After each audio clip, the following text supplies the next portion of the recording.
Rechercher un appartement à Paris peut parfois être difficile et parfois même très difficile. Donc on va regarder dans cette vidéo quels sont les points qui peuvent être bloquants et je vais essayer de vous donner des solutions pour rendre votre recherche la plus facile possible.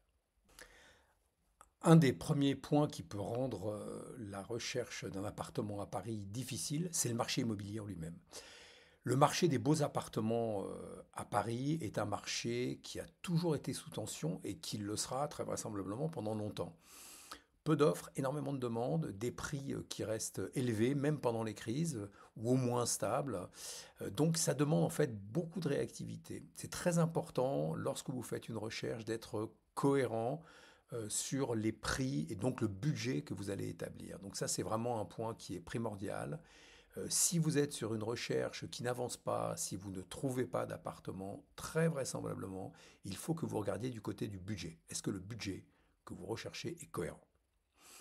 Difficile d'évaluer ce point-là pour un particulier. Vous pouvez éventuellement vous faire aider par des chasseurs immobiliers, comme j'ai parlé moi de Paris, au moins passer un coup de téléphone ou à des agents et leur poser la question.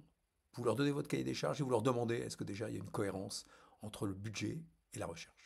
Autre point qui peut rendre une recherche très difficile, voire impossible, des critères trop rigides. Si vous cumulez un nombre important de critères incontournables sur lesquels vous ne voulez pas négocier, vous pouvez rendre votre recherche impossible.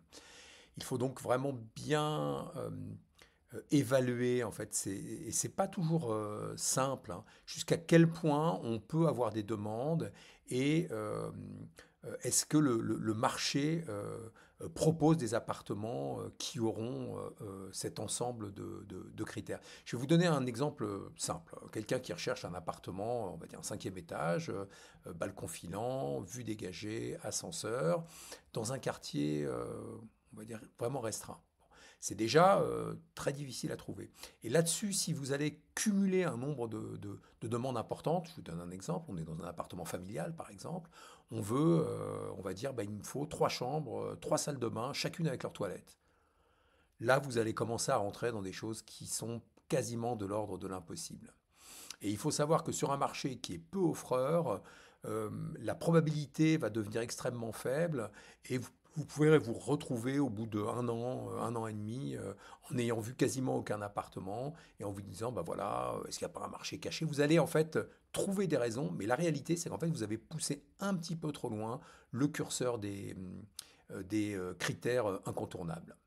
Encore une fois, pour évaluer ce genre de choses, si jamais ça ne fonctionne pas, la solution du chasseur immobilier, encore une fois, est évidemment la bonne. Le point qui est peut-être le plus courant lors d'une recherche qui n'avance pas, c'est un budget mal évalué.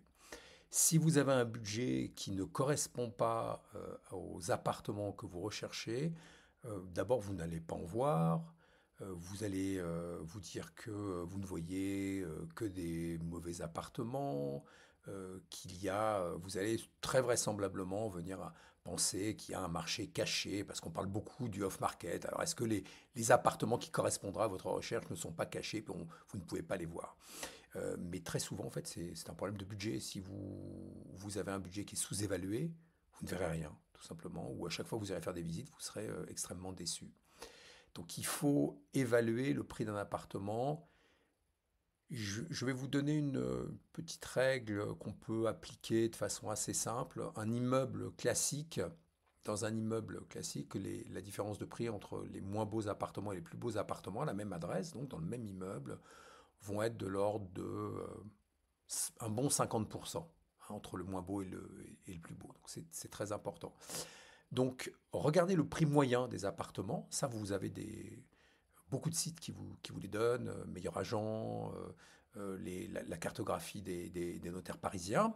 Vous regardez le prix moyen d'un arrondissement. Si on a un prix moyen de 10 000 euros, eh bien vous pouvez vous dire que si vous êtes à la recherche d'un rez-de-chaussée pas très clair, qui pourrait être un peu bruyant, bah, vous allez pouvoir acheter un appartement autour des 8 000, à peu près 20-25% en dessous.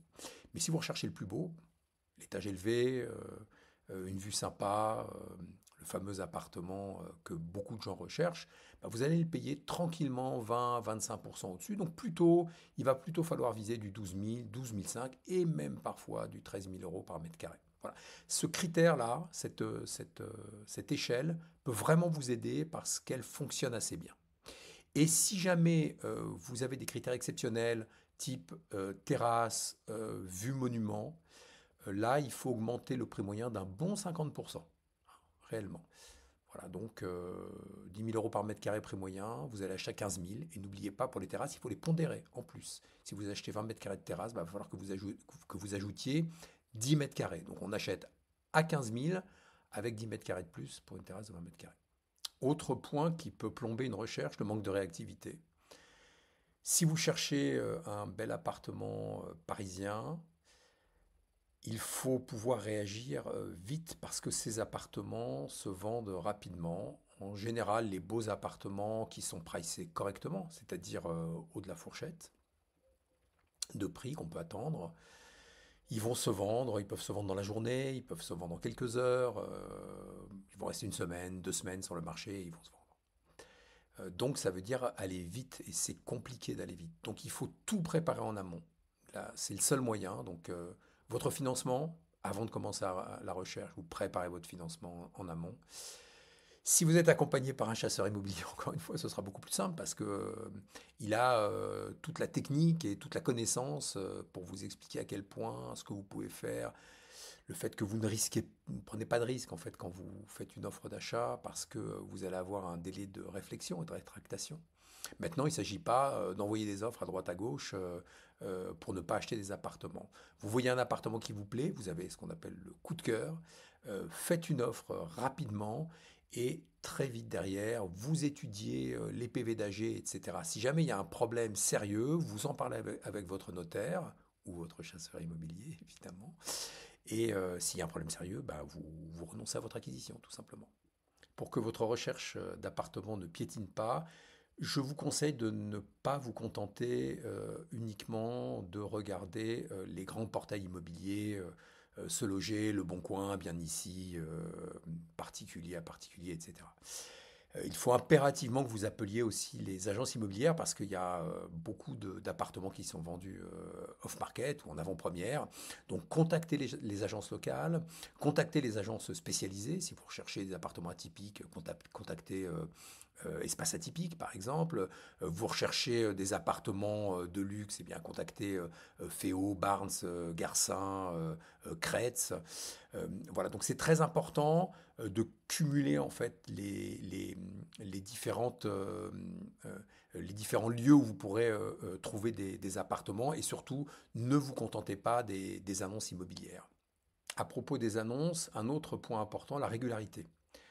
Il vaut mieux que vous consultiez les portails immobiliers régulièrement, même si vous le faites peu de temps, plutôt que une fois de temps en temps et d'y passer des heures et des heures à regarder l'ensemble des portails immobiliers. Vous aurez beaucoup plus de chances de remonter un appartement qui vous plaît, parce que contrairement à ce que beaucoup de gens croient, de très beaux appartements passent sur les sites les plus communs, mais souvent ils n'y restent pas longtemps. Le facteur émotionnel peut jouer beaucoup aussi dans une recherche et un achat d'appartement. De nombreux acheteurs ont beaucoup de mal à, nous, ce qu'on appelle dans la profession, à déclencher, en fait, à faire une offre d'achat. Ils ont peur de se tromper, ils ont peur de mal faire, et pour eux, c'est extrêmement difficile de passer à l'acte.